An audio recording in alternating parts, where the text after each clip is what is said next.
ஓஹோ! இதனால தான் வந்து லவ் பண்றவங்கலாம் தன்னோட லவ்வர்ஸ்க்கு வந்து ரோஸ் தராங்களா? நானும் யோசிப்பேன், இந்த உலகத்துல எவ்வளவோ ஃப்ளவர்ஸ் இருக்கு. ஏன் வந்து லவ்வர்ஸ்லாம் தன்னோட லவ்ட் ஒன்ஸ்க்கு வந்து ரோஸ் தராங்க? அதுவும் மெயினா வந்து ரெட் ரோஸ். ஏன்? அப்படின்னு நீங்க யாராச்சும் யோசிச்சிருக்கீங்களா? இதுக்கு பின்னாடி ஒரு மித்தே இருக்குங்க. கிரீக் மித்தில் பார்த்தீங்கன்னா ஆஃப்ரோடைட்டி தான் வந்து காடஸஸ் ஆஃப் லவ், அதாச்சும் காதல் கடவுள். இவங்க வந்து அடோனிஸ் மேலே ரொம்ப லவ்வாக வந்து இருக்கிறாங்க. அடோனிஸ் யாருன்னா அவர் ஒரு ஹேண்ட்ஸமான ஹண்டர், ஓகேங்களா. ஒரு நாள் என்ன ஆகுது, அடோனிஸ் வந்து ஒரு வைல்டு பிக்கால் தாக்கப்படுறாரு. அதனால் என்ன ஆகுதுன்னா சிவியராக உடம்புலாம் அடிபட்டு சிவியராக ஒரு இடத்துல அப்படியே படுத்துட்ருக்காரு. வழியில் வந்து கத்திட்டுருக்காரு. அப்போ வந்து ஆஃப்ரோடைட்டிக்கு வந்து இவர் கத்துற சவுண்ட் வந்து கேட்குது.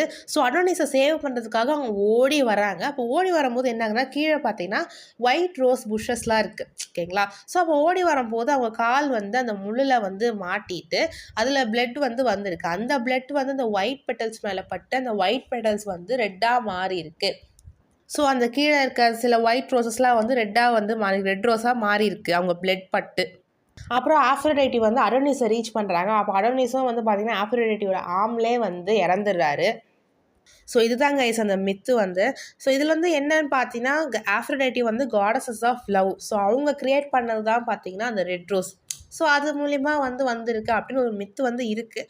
ஸோ இது மட்டும் இல்லாமல் பார்த்தீங்கன்னா ரோஸுன்னு நம்ம எடுத்துக்கிட்டோம்னா அதுக்கு வந்து பியூட்டிஃபுல் பெட்டல்ஸ் இருக்கும். அஃப்கோர்ஸ் அந்த இதழ்கள்லாம் ரொம்ப அழகாக இருக்கும். அது மட்டும் இல்லாமல் அதுக்கிட்ட அந்த கூரான அந்த முள்ளும் வந்து இருக்குது.